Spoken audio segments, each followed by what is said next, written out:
government is considering a new proposal to promote direct-to-mobile broadcasting based on ATSC3 technology standards to enable millions of mobile phone users unfettered and easy access to live streaming content on their smartphone handsets. This new technology will enable smartphone users to access live broadcast features without any need for cellular networks. ATSC3 standards are currently being used mostly in the US and South Korea. Some global MNCs have claimed that incorporating this technology in smartphones available in India will push up the price of the handset by $30. So one broadcast. Former CEO of Prasar Bharati, Shashi Shekhar Vempati, rejects the argument.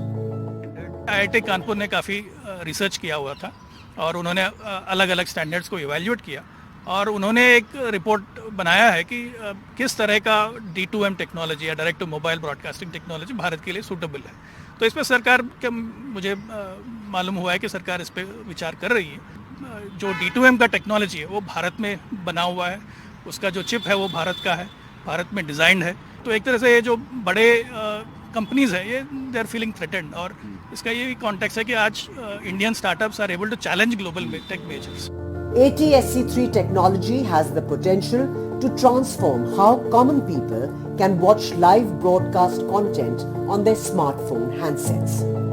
सरकार चाहती है कि जो India में smartphones हैं, चाहे वो नए स्मार्टफोन्स हों या जो एग्जिस्टिंग स्मार्टफोन्स हैं, उनमें ATSC3 आपको लगता है कि विशेषकर जो दूर दराज के इलाके हैं, दुर्गम इलाके हैं, जहाँ पर लोगों की शिकायत होती है कि सेल फोन के ज़रिए वो अपना नेटवर्क या जो एक्सेस है कंटेंट या बातचीत नहीं कर पाते, उस तरह के डिफ़िकल्ट रीजन्स में भी आपको लगता है ATSC3 टेक्नोलॉजी अगर किसी व्यक्ति के हैंडसेट में होगा, स्मार्टफोन हैंडसेट में, तो वो लाइव स्ट्रीमिंग ब्रॉडकास्ट अलग अलग इवेंट्स का न्यूज़ का देख सकता है? तो मुझे लगता है आगे जाकर जो जैसे हमने देखा कोविड के समय पे और जब भी कोई डिज़ास्टर होता है, कोई इमरजेंसी सिचुएशन होता है, जैसे जब जम्मू कश्मीर में 370 को लेकर जो एक तरह का माहौल बना था, जब इंटरनेट नहीं चल रहा है, मोबाइल डेटा अवेलेबल नहीं है, तब उस माहौल में आप जो देश के दूर प्रांतों में हर सिटीजन तक कैसे सही खबर को पहुंचा सकते हैं, सही इन्फॉर्मेशन को कैसे पहुंचा सकते हैं, वो डायरेक्ट टू मोबाइल से ही होगा।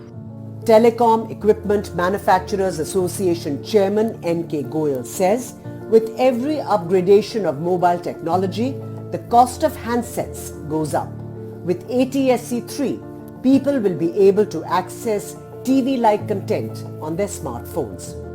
4 कंपनियों ने ऑब्जेक्ट किया है, जो आप जानते ही हैं, सैमसंग, क्वालकॉम, नोकिया, एरिक्सन। उनका कहना यह है, 3-4 बातें हैं। एक तो ये कह रहे हैं कि इससे फ़ोन महंगा हो जाएगा। Now the answer from my side is, with every new technology the phone become costlier. Earlier 2G phone 700 रुपये का आता था, अब 5G फ़ोन कम से कम 10-15 हज़ार का आता है। हमारा ये मानना है कि हिंदुस्तान का हर नागरिक इसको बदलेगा, चाहे उस पर खर्चा जितना भी आए, वो खर्चा एटलीस्ट टीवी से तो कम होगा और उसके हाथों में टीवी आ रहा है। Experts say the direct-to-mobile broadcasting based on ATSC3 technology standards is also expected to enable the government to reach out directly to people in the event of a disaster or an emergency incident with critical information. With cameraman Joseph and Himanshu Shekhar, Bureau Report, NDTV.